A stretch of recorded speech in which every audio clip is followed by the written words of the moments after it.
Esta es la historia de una fortaleza enclavada en un territorio de fronteras donde sus habitantes supieron vivir al encuentro de otra cultura diferente.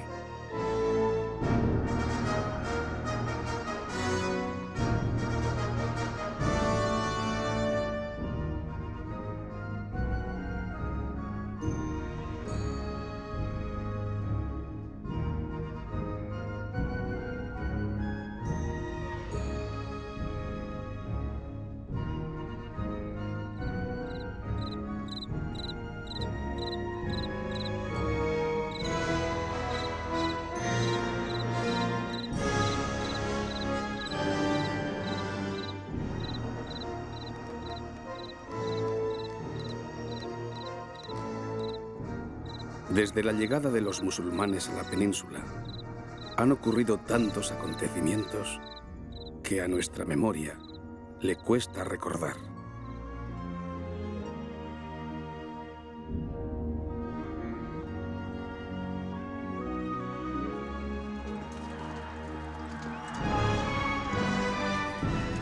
Los habitantes de esta comarca fronteriza hemos vivido momentos marcados por el devenir de la historia. Violentas guerras sucedían a tensas treguas, influyendo así en la precaria economía de nuestros hogares.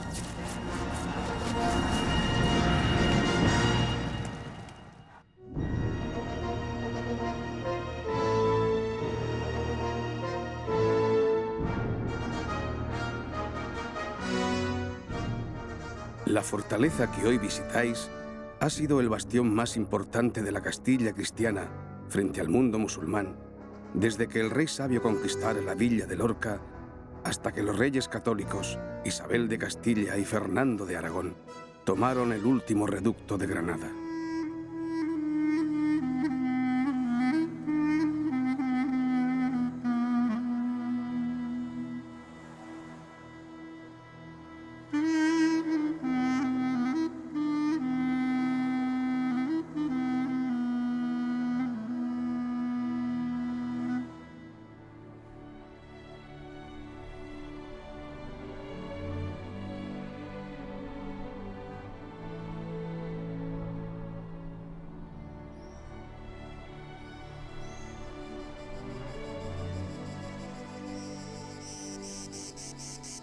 Mi familia, de humilde condición, llegó desde la lejana Castilla con la esperanza de conseguir un pedazo de terreno en el que cultivar y vivir felices.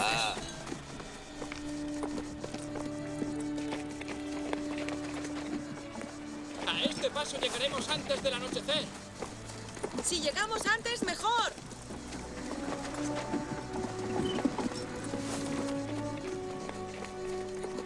Las tierras de la Vega eran muy fértiles, aunque vivieron con el temor de ser sorprendidos por las huestes granadinas en algunas de sus continuas incursiones a lo largo de la frontera.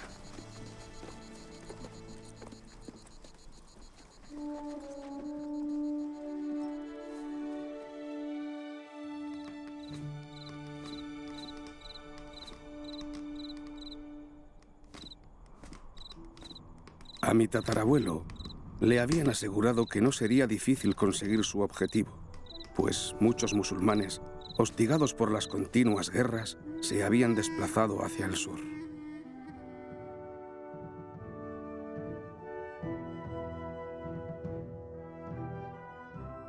Reinaba por entonces Alfonso X el Sabio, conquistador de Lorca, y sobre la fortaleza se perfilaba ya la Torre Alfonsina, símbolo del poder castellano ante el reino nazarí de Granada.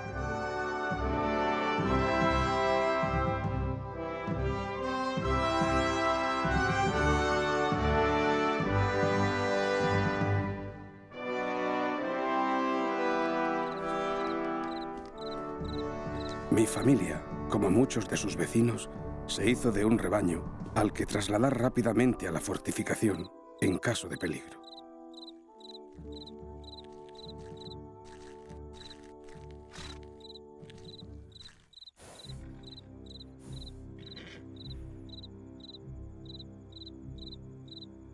Pero la subsistencia era muy precaria, así que mi bisabuelo, su hijo, se dedicó a otras actividades más lucrativas, aunque bastante peligrosas: el contrabando con los musulmanes vecinos.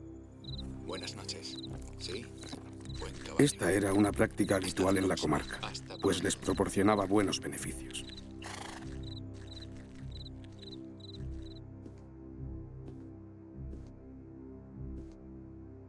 Aliados con el terreno, llevaban trigo a Vera y a caseríos cercanos. Realizaban el trueque y volvían cargados de otros productos muy escasos en esos tiempos inciertos. Armas, caballos o metales preciosos también eran objeto del provechoso intercambio. Estas prácticas estaban duramente castigadas, pero el azote del hambre espantaba el miedo a la prisión.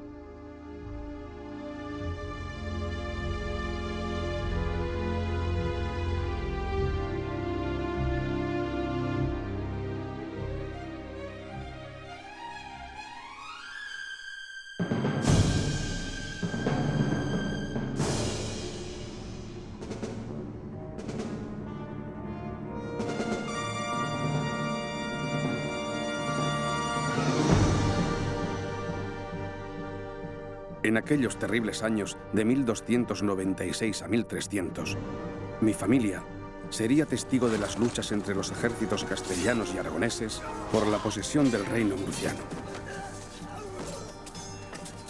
Lorca resistió al ataque aragonés como buenamente pudo. Fueron 4 años de guerra abierta, aprovechando la debilidad del reino musulmán de Granada.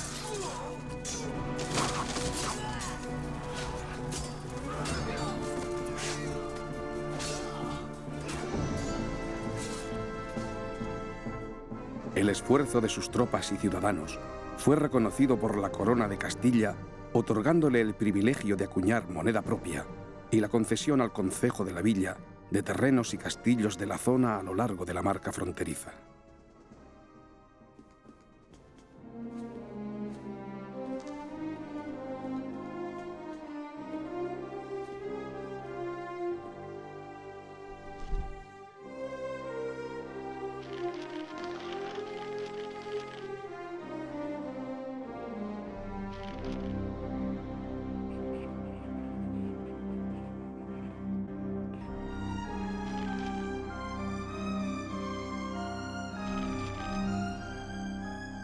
Al final, la villa y fortaleza cayeron en manos aragonesas por capitulación, aunque ambas coronas en discordia llegaron a un acuerdo en el reparto del territorio, dejando el reino murciano para Castilla y confirmando la Vega Baja del río Segura como frontera con el reino aragonés.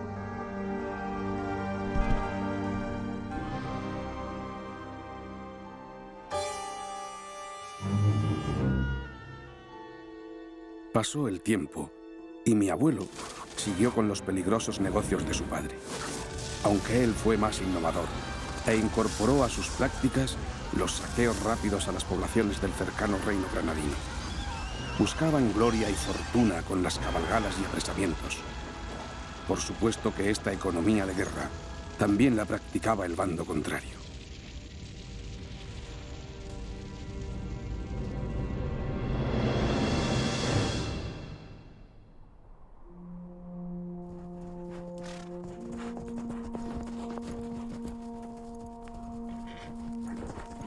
Toda esta experiencia acumulada por mi familia hizo de mi padre un experto conocedor de la franja fronteriza.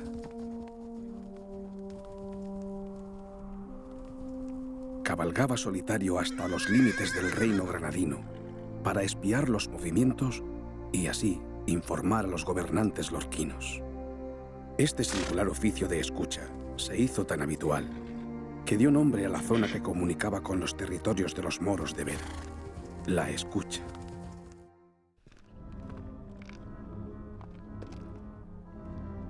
Pasado el tiempo, mi padre quiso que yo tuviera una vida más tranquila y segura. Como tenía una aguzada vista, consiguió para mí el puesto de vigía en este castillo.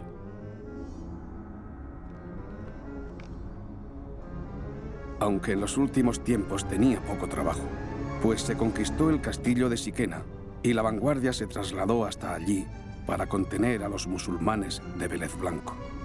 Desde estas atalayas fui testigo de acontecimientos muy importantes. Pude presenciar los preparativos para conquistar Granada por Fernando el Católico.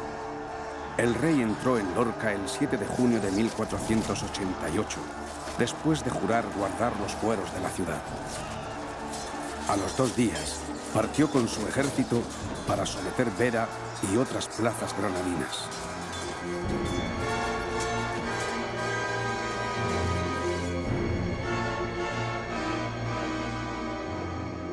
Su victoria fue definitiva 4 años más tarde. En 1492 se conquistó la Alhambra, símbolo del poder musulmán, y meses más tarde, Colón anunciaba su encuentro con el Nuevo Mundo.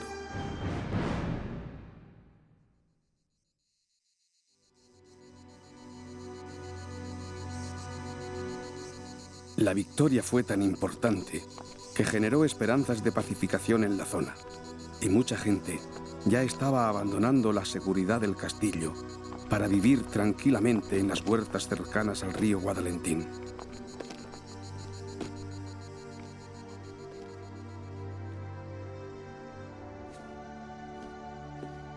Pero la historia no se detuvo aquí, y más adelante habría sublevaciones de los musulmanes que aún permanecían en la península. Aunque estos acontecimientos ya no los verían mis ojos. Mis hijos, mis nietos y los hijos de estos seguirían la historia de mi familia, que un día llegó desde la lejana Castilla para vivir en paz en la ciudad de Lorca. Heliocroca, Lorca. Sucesivos nombres para una ciudad donde hombres y mujeres de distintas culturas convivieron para hacer de este lugar la ciudad del sol. Taller del tiempo.